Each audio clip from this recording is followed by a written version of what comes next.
भारत से 369 लाख करोड़ लूट ले गए अंग्रेज, किसानों को साहूकारों से लड़ाया ताकि सस्ते दाम पर कपास खरीद सकें।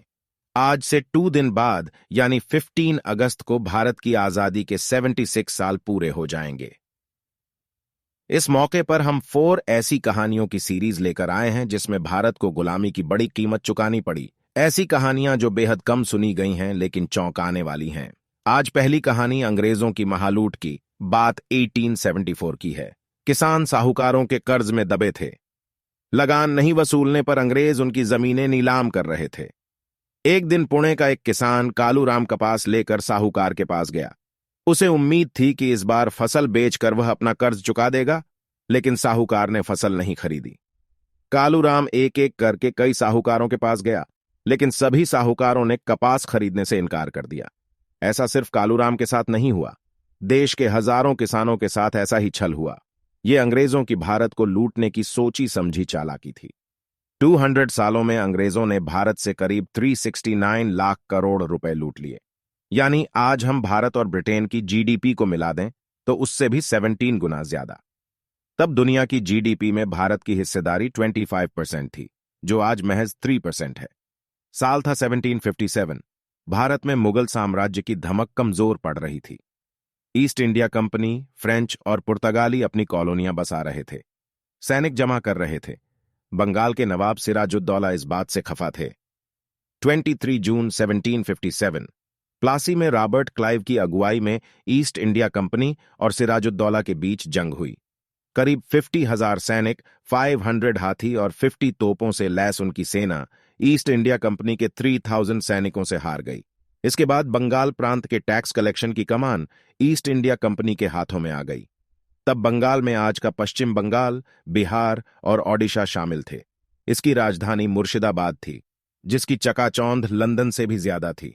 इस शहर के बारे में ईस्ट इंडिया कंपनी के रॉबर्ट क्लाइव ने लिखा, मुर्शिदाबाद लंदन जितना बड़ा, आबाद और समृद्ध शहर है।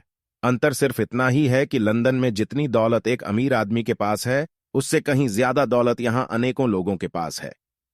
दुनिया की जानी मानी इकोनॉमिस्ट उत्साह पटनायक ने 2018 में कोलंबिया यूनिवर्सिटी में एक रिसर्च पब्लिश की। इसमें उन्होंने बताया कि कैसे अंग्रेजों ने 200 सालों के राज में भारत से करीब 369 लाख करोड़ रुपए यानी 45 ट्रिलियन डॉलर की लूट की। 2015 में राज्यसभा सांसद शशि थरूर ने ऑक्सफोर्ड यूनिवर्सिटी में एक लेक्चर दौरान यूके को भारत की लूट की भरपाई करने के लिए कहा था। शशि थरूर का यह लेक्चर खूब वायरल हुआ था, जिसके बाद उन्होंने अंग्रेजों की लूट पर inglorious empire what the British did to India नाम से किताब ही लिख दी। बक्सर की लड़ाई ने दुनिया की सबसे बड़ी लूट का रास्ता खोला। प्लासी की लड़ाई को 6 साल बीत चुके थे।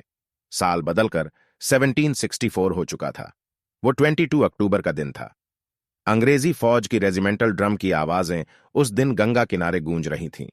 1st बटालियन के सैनिक लाल कोट पहने लंबी कतारों में गंगा किनारे आगे बढ़ रहे थे। बीच बीच में आम के पेड़ों के बगीचे और छोटे छोटे गांव थे। जगह थी आज के बिहार का बक्सर।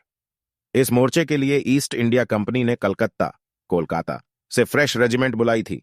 पूरी टुकड़ी को लीड कर रहा था 38 साल का एक यंग ब्रिटिश ऑफिसर, नाम था मेजर हेक्टर मुनरो। दूसरी ओर थे बंगाल के नवाब मीर कासिम, अवध के नवाब शुजा उद दौला और मुगल बादशाह शाह आलम द्वितीय। इस लड़ाई में भी ईस्ट इंडिया कंपनी की जीत हुई। इसके बाद अवध के नवाब, बंगाल के नवाब और मुगल बादशाह को इलाहाबाद की संधि पर साइन करना पड़ा। संधि के मुताबिक मुगल बादशाह शाह आलम द्वितीय अंग्रेजों के पेंशन के भरोसे हो गए। ब्रिटेन के इतिहासकार विलियम डेलरिम्पल की किताब द एनार्की में इस संधि के बाद शाह आलम के दरबार की चर्चा है। दरबार में अंग्रेजों का जिक्र आता है। तब नारायण सिंह नाम के मुगल अधिकारी खड़े होकर कहते हैं, आखिर क्या इज्जत बची रह गई है हमारी? जिन्हें धोने तक नहीं आता, ऐसे अंग्रेज व्यापारियों से ऑन ऑर्डर लेना पड़ रहा है। बक्सर की लड़ाई में हार के बाद इलाहाबाद की संधि हुई। संधि के मुताबिक अब ईस्ट इंडिया कंपनी सीधे बंगाल, बिहार और उड़ीसा के लोगों से टैक्स इकट्ठा करने लगी। इसके पहले यह काम मुगल साम्राज्य और नवाब करते थे और उससे टैक्स का एक हिस्सा ईस्ट इंडिया कंपनी को जाता था। सीधे टैक्स वसूलने के अधिकार ने ईस्ट इंडिया कंपनी को बंगाल से लेकर उड़ीसा तक की इकोनॉमी का कंट्रोल दे दिया। बंगाल, अवध के नवाब और मुगल बादशाह को सेना रखने की अनुमति तो दी, लेकिन संधि पर हस्ताक्षर कराया कि जब भी जरूरत पड़े वो कंपनी की मदद करेंगे। कंपनी के सैनिकों के रखरखाव की जिम्मेदारी भी नवाबों और मुगल सम्राट पर डाली गई, यानी अंग्रेज सेना का खर्च भारत के लोग उठाने को मजबूर हुए। कपास की खेती को लेकर किसान अपने साहूकारों के खिलाफ ही खड़े हो गए। 1861 की बात है। इंग्लैंड में तब खूब कपड़ा मिलें थीं। इन मिलों में अमेरिका से कपास आता था, लेकिन 1861 में अमेरिका में सिविल वॉर छिड़ गया। कपास की सप्लाई बंद हो गई। तब इस मांग को भारत के किसानों ने पूरा किया। जिस कपास के उन्हें प्रति किलो 3 आने मिलते थे, अब उन्हें 12 आने मिलने लगे। अंग्रेजों ने इससे मोटी कमाई की। शशि थरूर अपनी किताब में बताते हैं कि अंग्रेज गुजरात और महाराष्ट्र के किसानों से अनाज की जगह कपास की खेती करने को मजबूर करने लगे।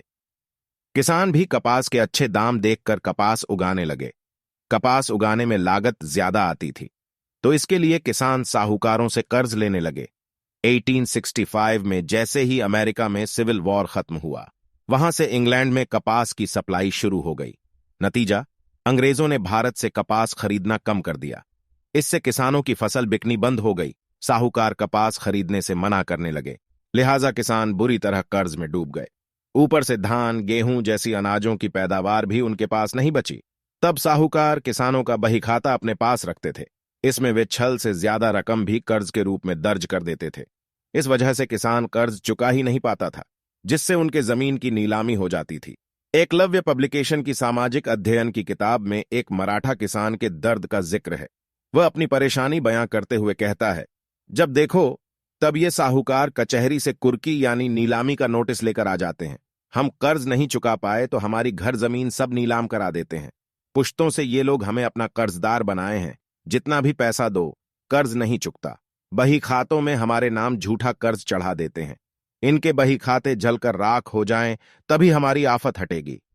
1875 में आखिरकार पुणे और अहमदनगर के किसानों ने अपने गांव के साहूकारों के खिलाफ ही विद्रोह कर दिया।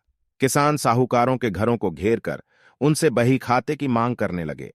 साहूकार मना करते तो किसान उनका घर जला देते। गांव के बाकी लोगों ने भी किसानों का साथ दिया। ये अंग्रेजों की सोची समझी साजिश थी। इससे पहले अंग्रेज साहूकारों से कपास खरीदते थे, उन्हें ज्यादा रकम देनी पड़ती थी, लेकिन अब वे सीधे किसानों से औने पौने दामों पर कपास खरीदने लगे। यानी वे एक तरह से मुफ्त में भारत से कच्चा माल ले जाते और फिर कपड़े बनाकर महंगे दामों पर भारत के लोगों को ही बेचते।